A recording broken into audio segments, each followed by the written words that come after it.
I don't tell people what I used to do for a living.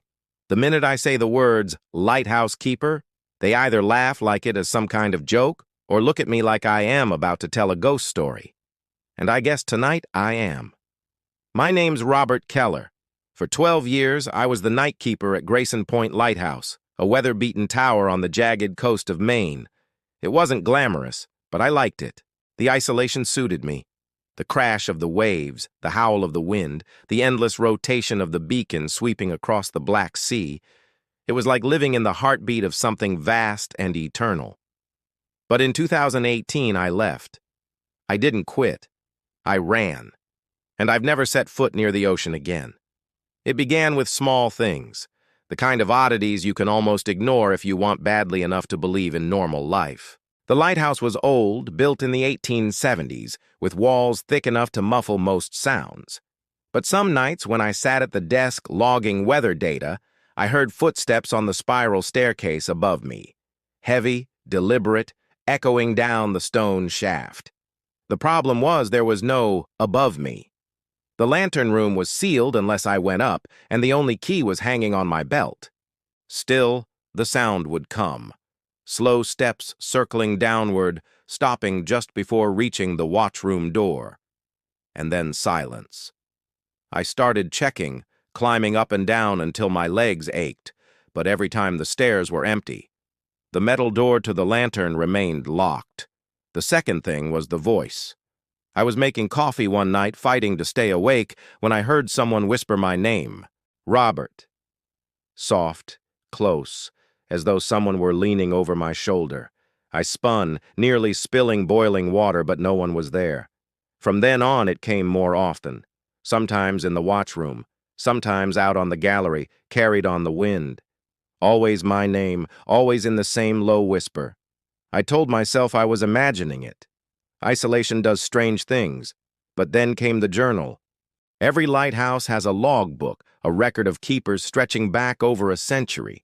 Most entries are mundane, weather notes, ship sightings, maintenance tasks. But one night, bored, I started paging back further than I'd ever gone.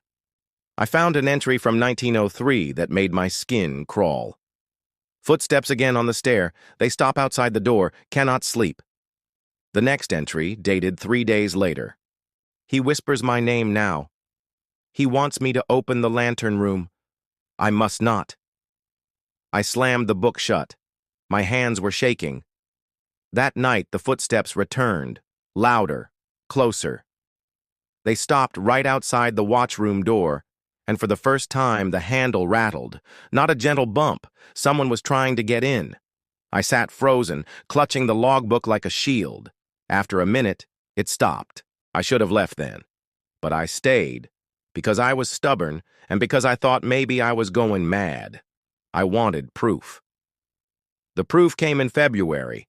A nor'easter slammed the coast, waves hammering the rocks so hard the whole tower shivered. Power went out, but the beacon kept running, backup generators thumping in the basement. I made my rounds by lantern light. Halfway up the staircase, I noticed something wet on the steps, dark patches, gleaming in the flicker. I bent down. Water, but not fresh water. Salt water. As if someone dripping wet had climbed the stairs ahead of me. I followed the trail upward, step by step, until I reached the lantern room door. The water stopped there, pooled beneath it. My key shook in my hand as I unlocked it. Inside, the great Fresnel lens stood silent, rotating in the dim backup light. And on the far side of the glass, I saw him. A man, gaunt and pale, clothes dripping seawater, eyes black as the depths. He pressed one hand to the inside of the glass as though trapped within the lens itself. His lips moved, and though I couldn't hear through the storm, I knew what he was saying. My name. I staggered back, dropped the lantern. When the light flared up again, the figure was gone. Only the steady sweep of the beacon remained. I didn't sleep for 2 days. When I finally passed out at the desk, I dreamed of drowning, pulled under black waves, a voice whispering my name through the water. When I woke, the logbook lay open in front of me. Not to the old entry from 1903, but to a fresh page, and written there, in wet ink that wasn't mine. "He is in the lens. Do not let him out." I slammed the book shut and shoved it in a drawer. That was the last night I worked a full shift. I started leaving the lighthouse dark.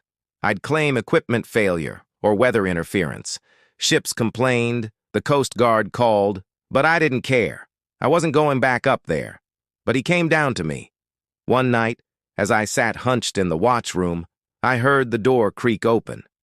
Not the lantern room door, the one at the base of the tower, heavy iron, always bolted. I knew I'd locked it, but the wind carried the groan of its hinges and then the slow tread of wet footsteps climbing the stairs. I didn't wait. I bolted down the secondary exit, across the slick rocks, and didn't stop running until I reached the keeper's house a quarter-mile away. I locked myself in and sat there until dawn, clutching a kitchen knife. When I returned in daylight, the lighthouse was silent. The iron door stood closed, bolted from the inside, but a trail of salt water darkened the stone steps all the way to the watchroom door. That was it. I called the district office, told them I was resigning. They threatened penalties, blacklisting, but I didn't care. I packed a single bag and left Grayson Point for good. A new keeper was assigned 2 weeks later. I never met him. But 6 months afterward, I read a short article buried in the local paper. Tragedy at Grayson Point. Keeper lost at sea. They said he'd fallen from the gallery during a storm. Body never recovered. I know that isn't what happened. I've never gone back, but sometimes at night I dream of the lens. I see his face pressed against the glass, lips moving, whispering my name. Each time it looks a little clearer, as if the barrier between us is thinner. And last night, when I woke in my apartment hundreds of miles inland, there was salt water pooled on my bedroom floor. I don't know how long I have before he finds me. But if you ever see Grayson Point Lighthouse burning dark against the sea, pray they never light it again.